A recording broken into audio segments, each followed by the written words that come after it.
क्या मुझे ज्यादा बातें करने की जरूरत है? अबू सुफियान ने कहा, मेरा अपना जवान बेटा मारा गया है, अगर मैं इंतकाम नहीं लेता तो मुझे जीने का कोई हक नहीं। सब एक ही बार बोलने लगे। वो इस बात पर मुत्तफिक थे कि मुसलमानों से बदर की शिकस्त का इंतकाम लिया जाए, लेकिन आप में से कोई भी अपने घर में न बैठा रहे। खालिद ने कहा, बदर में हम सिर्फ इसलिए जिल्लत में घिरे थे कि सरदार घरों में बैठे रहे और उन लोगों को लड़ने भेज दिया जो कुरैश की अजमत को नहीं समझते थे। क्या मेरे बाप को भी कुरैश की अजमत का ख्याल न था? खालिद के चचाजाद भाई अकरमा, जो अबू जहल का बेटा था, बरहम होते हुए कहा, क्या सफवान बिन उमैया के बाप को भी कुरैश की अजमत का ख्याल न था? तुम कहाँ थे अल-वलीद के बेटे? हम यहाँ एक दूसरे से लड़ने के लिए इकट्ठे नहीं हुए। अबू सुफियान ने कहा, खालिद, तुम्हें ऐसी बात नहीं कहनी चाहिए थी जिससे कोई अपनी बेइज्जती महसूस करे। हम में से कोई भी इज्जत वाला नहीं रहा। खालिद ने कहा, हम सब उस वक्त तक बेइज्जत रहेंगे जब तक हम मोहम्मद सल्लल्लाहु अलैहि वसल्लम और उसके चेलों को हमेशा के लिए खत्म नहीं कर देते। मुझे अपने घोड़े के सुमों की कसम, मेरे खून की गर्मी ने मेरी आंखें जला दी हैं। इन आंखों को मुसलमानों का खून ठंडा कर सकता है। मैं फिर कहूंगा कि अब सरदार आगे हों, और मैं जानता हूं कि मैं मैदान जंग में कहाँ हूंगा, लेकिन जंग में हमारा जो सरदार होगा मैं उसके हुक्म का पाबंद रहूंगा, और अगर मैं समझूंगा कि मुझे सरदार ने ऐसा हुक्म दिया है जो हमें नुकसान देगा तो मैं ऐसा हुक्म नहीं मानूंगा। सबने मुत्तफिका तौर पर अबू सुफियान को अपना सरदार मुकर्रर किया। इससे एक रोज पहले अहले मक्का का एक काफिला फिलिस्तीन से मक्का वापस आया था। ये तिजारती काफिला था। मक्का के बाशिंदों, खुसूसन कुरैश के हर खानदान ने इस तिजारत में हिस्सा डाला था। इस काफिले में कमोबेश 1000 ऊंट थे और जो माल गया था उसकी मालियत 50,000 दीनार थी। काफिले का सरदार अबू सुफियान था, जिसने 50,000 पर 50,000 दीनार मुनाफा कमाया था। काफिले से वापसी का रास्ता मदीना से गुजरता था। मुसलमानों को पता चल गया। उन्होंने पूरे काफिले को गिरफ्तार करने का इरादा किया और एक मुकाम पर काफिले को घेरे में ले लिया, लेकिन वो जमीन ऐसी थी कि अबू सुफियान ने एक एक आदमी और एक एक ऊंट को जमीन के ऊंचे नीचे खदोखाल से फायदा उठाते हुए घेरे से निकाल दिया था। खालिद का घोड़ा खिरामा खिरामा मदीना की तरफ जा रहा था, मगर खालिद का जहन पीछे को सफर कर रहा था। उसे उस वक्त का जब कुरैश इंतकाम की स्कीम बनाने के लिए इकट्ठे हुए थे, एक एक लफ्ज जो किसी ने कहा था सुनाई दे रहा था। अगर तुमने मुझे अपनी सरदारी दी है तो मेरे हर फैसले की पाबंदी तुम पर लाजिम है। अबू सुफियान ने कहा, मेरा पहला फैसला यह है कि मैंने अभी 50,000 दीनार मुनाफा सब में तकसीम नहीं किया। वो मैं तकसीम नहीं करूंगा। ये मुसलमानों के खिलाफ फैसला कुन जंग में इस्तेमाल होगा। मुझे और मेरे खानदान को यह फैसला मंजूर है। सबसे पहले खालिद ने कहा, फिर मंजूर है, ऐसा ही करो, मंजूर है की आवाजें उठी। मेरा दूसरा हुक्म यह है, अबू सुफियान ने कहा, कि जंगे बदर में हमारे जो आदमी मारे गए हैं उनके लवाहिकीन आहुजारी कर रहे हैं। मैंने मर्दों को धाड़े मारते और औरतों को बैन करते सुना है।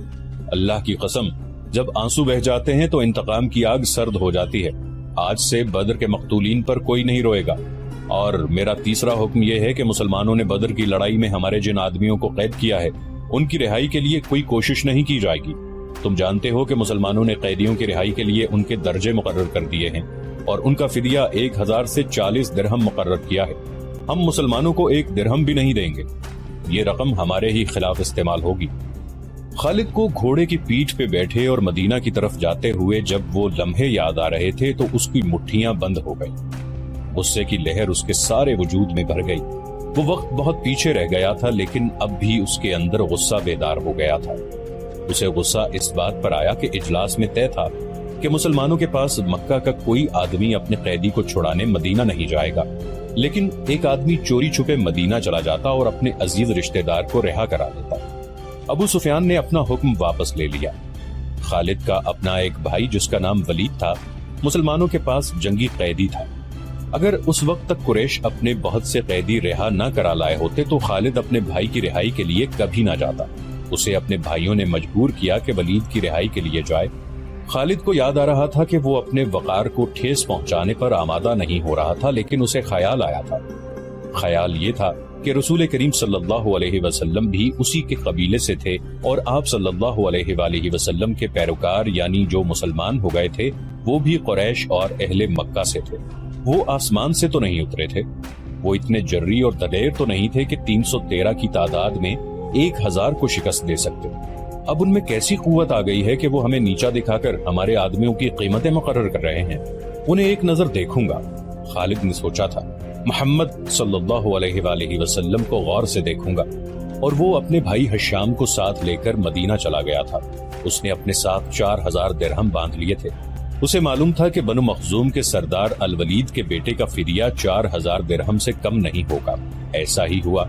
उसने मुसलमानों के यहाँ जाकर अपने भाई का नाम दिया तो एक मुसलमान ने, जो कैदियों की रिहाई और फिदिये की वसूली पर मामूर था, कहा कि 4000 दिरहम अदा करो, हम फिदिये में कुछ रियायत चाहते हैं। खालिद के भाई हशाम ने कहा, तुम लोग आखिर हम में से हो, कुछ पुराने रिश्तों का ख्याल करो, अब हम तुम में से नहीं हैं।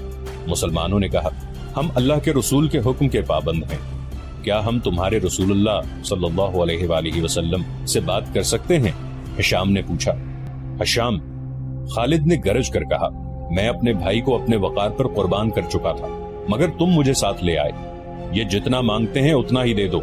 मैं मोहम्मद सल्लल्लाहु अलैहि वसल्लम के सामने जाकर रहम की भीख नहीं मांगूंगा। उसने दिरहमों से भरी थैली मुसलमानों के सामने फेंकते हुए कहा, गिन लो और हमारे भाई को हमारे हवाले कर दो। रकम गिनी जा चुकी तो वलीद को खालिद और हशाम के हवाले कर दिया गया। तीनों भाई उसी वक्त मक्का को रवाना हो गए। रास्ते में दोनों भाइयों ने वलीद से पूछा कि उनकी शिकस्त का बायस क्या था। उन्हें तवक्को थी कि वलीद, जो एक जंगजू खानदान का जवान था, उन्हें जंगी फहमो फरासत और हर्बो ज़र्ब के तौर तरीकों के मुताबिक मुसलमानों की जंगी चालों की खूबियां और अपनी खामियां बताएगा। मगर वलीद का अंदाज ऐसा और उसके होंठों पर मुस्कुराहट ऐसी थी जैसे उस पर कोई पुरअसरार असर हो। वलीद, कुछ तो बताओ, खालिद ने उससे पूछा। हमें अपनी शिकस्त का इंतकाम लेना है। कुरैश के तमाम सरदार अगली जंग में शामिल हो रहे हैं। हमारे इर्द गिर्द के कबाइल को भी साथ मिला रहे हैं और वो मक्का में जमा होना शुरू हो गए हैं। सारे अरब को इकट्ठा कर लो खालिद, वलीद ने कहा। तुम मुसलमानों को शिकस्त नहीं दे सकोगे। मैं नहीं बता सकता कि मोहम्मद सल्लल्लाहु अलैहि वसल्लम के हाथ में कोई जादू है या उनका नया अकीदा सच्चा, या क्या बात है कि मैंने उनका कैदी होते हुए भी उन्हें नापसंद नहीं किया। फिर तुम अपने कबीले के गद्दार हो, हशाम ने कहा। गद्दार हो या तुम पर उनका जादू असर कर गया है। वो यहूदी पेशवा ठीक कहता है कि मोहम्मद सल्लल्लाहु अलैहि वसल्लम के पास कोई नया अकीदा और नया मजहब नहीं, उसके हाथ में कोई जादू आ गया है। जादू ही था, वरना बदर में कुरैश शिकस्त खाने वाले नहीं थे, खालिद ने कहा। वलीद जैसे उनकी बातें सुन ही नहीं रहा था। उसके होंठों पर तबस्सुम था और वो मुड़ मुड़ कर मदीने की तरफ देखता जाता था। मदीना से कुछ दूर जुल हलीफा नाम की एक जगह हुआ करती थी। तीनों भाई वहां पहुंचे तो रात गहरी हो चुकी थी। रात गुजारने के लिए वो वहीं रह गए। सुबह आंख खुली तो वलीद गायब था, उसका घोड़ा भी वहां नहीं था। खालिद और हशाम सोच